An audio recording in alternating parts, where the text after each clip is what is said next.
I'm still alive, I'm still alive, I can't apologize, no.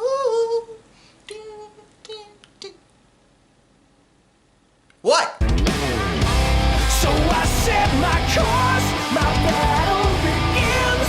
There's no mistaking this feeling. I feel no remorse, no I can't resist. I'm breaking away. So Mirror's Edge is actually one of my favorite games available for its generation. It was such a good game. Like, you know, it took the idea of parkour, which was like this big thing back when the game came out. Like, everyone saw parkour, was like, oh my god, it's so cool, I want to go out and run, and then you broke your ankle and you were like, I'm not trained for this. But it's okay. You ran around and jumped, and it was a first-person platformer, which was like, I've never seen that concept done so right until Mirror's Edge. You know, like there are, you know, first-person games with platforming elements, but usually the platforming element of those games is like really, really rough, and it's hard to get a handle on. But Mirror's Edge was different because it made it so that it not only was it relatively simple, but a lot of fun to do. Just running around, doing stunts. Like, it was a cool concept that influenced a lot of other games to try to implement these ideas. Some did it, you know, worse than others, but hey, like, it was influential and it was a cult hit. Like, it was considered a very good game. So we had to wait a long time for a sequel to this. But we did get one, Mirror's Edge Catalyst, which was met with nothing? Oh no, I see where this is going. Now you might be saying, well, does that mean Catalyst is bad? Well, see, I thought that too, because I heard a lot of things about it. Some people were like, it's like the worst game of the year, most disappointing sequel, like, oh my god. And admittedly, there were some elements that I was concerned about, like for the fact that the game is a plot reboot. When we only had one game in the series, and all of a sudden it's like, yeah, we're gonna skip over that, we're just gonna redo the whole thing. And I don't know why they thought to do that. I don't know what the problem was. Like, did they really write themselves into that much of a corner with the original game? But whatever. But like, from a gamer perspective, I kept being told like, oh no, they completely screwed it up. And I'm like, oh great, well I'm not gonna play it. Well, recently my friend Kane decided he was just gonna throw the game at me because it was $5 on the Steam Summer Sale, and I yelled at him because I knew exactly what was about to happen. Okay. Do you remember DMC, the Devil May Cry reboot? And by extension, Sonic Forces. You remember those games? Remember those games that everyone complains about, everyone says is terrible, so I try to take steps to avoid them. Well, then I wind up playing them for whatever reason. Sometimes it's by choice, sometimes it's not by choice, like right now. And I play them, and I realize that I have been deceived by the masses again, because they lied to me about a game. Well, this is one of those situations because I played Catalyst and I had a terrific, fantastic time with it. This game is great. What is the matter with you people? Every time you do this to me, I don't know why I listen to anybody. This is why I have trust issues, okay? Like, this is ridiculous. Look, okay. Is Catalyst as good as the first Mirror's Edge? In some ways, it's not as good, but in other ways, I think it's better. So, let's just throw out the popular opinion for a second. I don't care what anyone else has to say. I'm going to tell you what I think. Now, as someone who loved the first game, okay, you're gonna listen. That, unless, of course, you've already clicked away, in which case you're not going to listen. Because you have the freedom of choice. You don't have to watch me. You can go watch someone else more popular than me. And I will sit here alone, cold, in the dark, and cry myself to sleep. Is that what you want? Okay, so what's the deal with Mirror's Edge Catalyst? Well, it's like Mirror's Edge, only Catalyst. Alright, that's not the best way to explain it. So, take the concept of Mirror's Edge, the idea of parkour first-person running, alright? You play as your main character, Faith, who is a free runner, and she, in the game, they're called runners, and they basically are undercutting the corporate overlords by, you know, running around and, you know, breaking laws and not really caring about what the corporate has to say about it. The corporations are the enemies, and you are fighting back by running. Yeah. There's more to it than that, but the plot is actually quite interesting, so I'm gonna let that go and let you experience that element for yourself.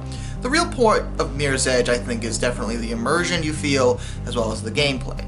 Because one of the nice things about a first-person game, and especially a first-person platformer, is you really feel immersed in the world around you. First-person games tend to have an easier time with immersion just because they're first-person.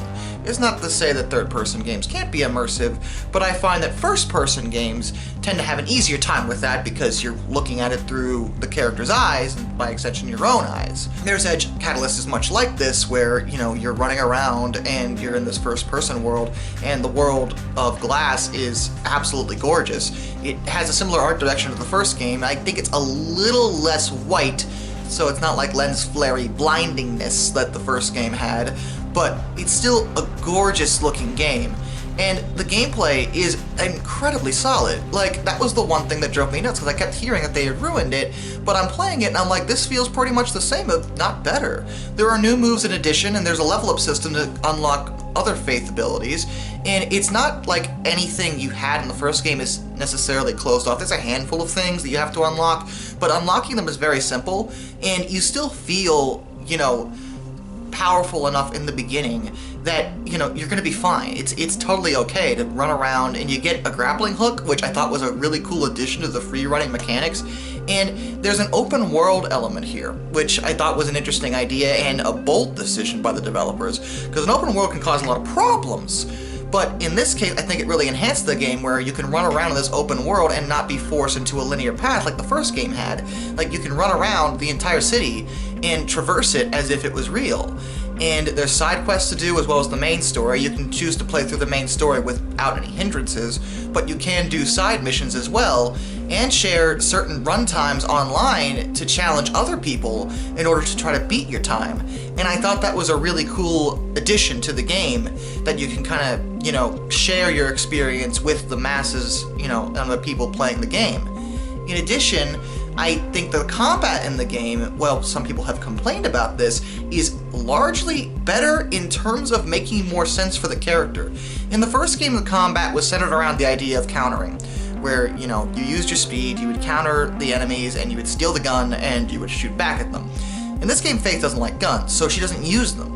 There's no counter system. Instead, you use the enemy's momentum and your own speed to your advantage to dodge projectiles, you know, and force them, you know, into situations where they can't counter you, whether it be forcing them off a railing or bouncing off each other with your kicks or your punches. And you can use the terrain to your advantage. You know, jumping off of, you know, a high place and falling on an enemy is one of the best things I've found, where you do a ton of damage because of the additional gravity boost you get from your kick.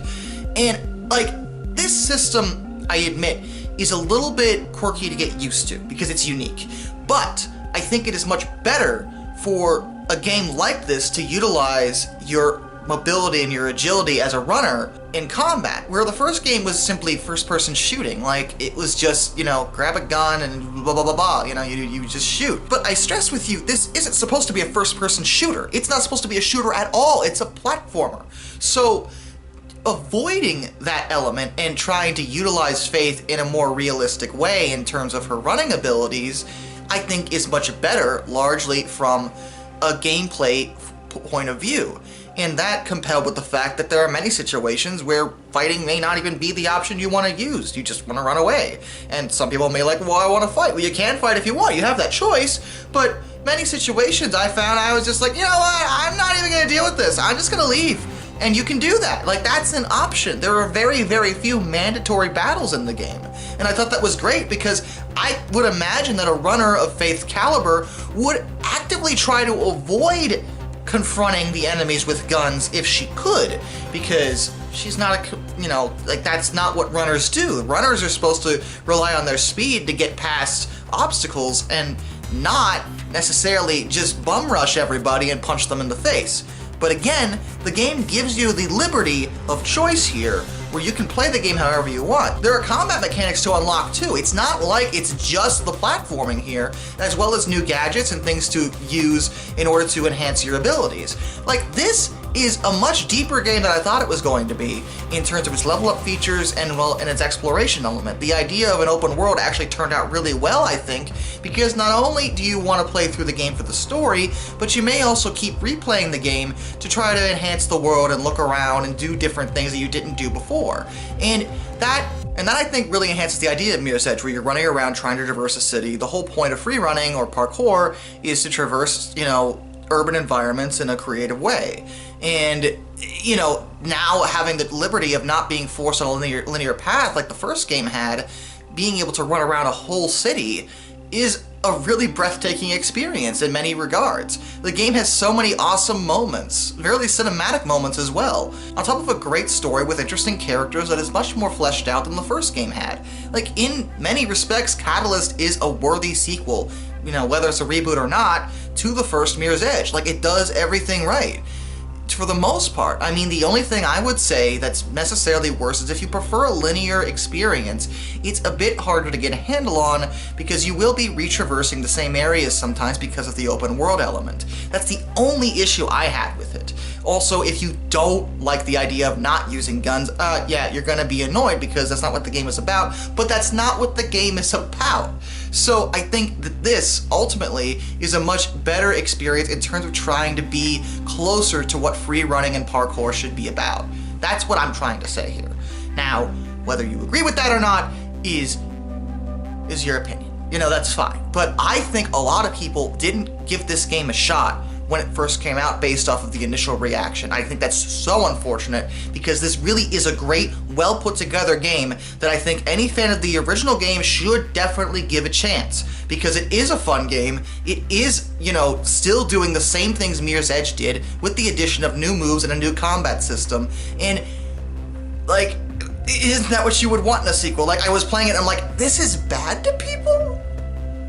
Are we playing the same game? See, this is what happens. Like, I play these games and I'm told are terrible, and the reality is, no, they're not. I was just told that by people who, I feel like what happens is, like, one person plays the game first and then goes online and complains about it, and then everyone else will, like, dogpile on that same opinion, latch on whether they're an influencer or something, and be like, oh yeah, they're right, and then it just spreads like wildfire, where everyone will just, conglomerate onto the same opinion because they, that mob mentality you got going. But then you have me, Mr. Resident Edgelord over here, like, I'm gonna have my own opinion on this thing. Let me play it first, and then I play it, and I'm like, wow, you all are liars! It's frustrating.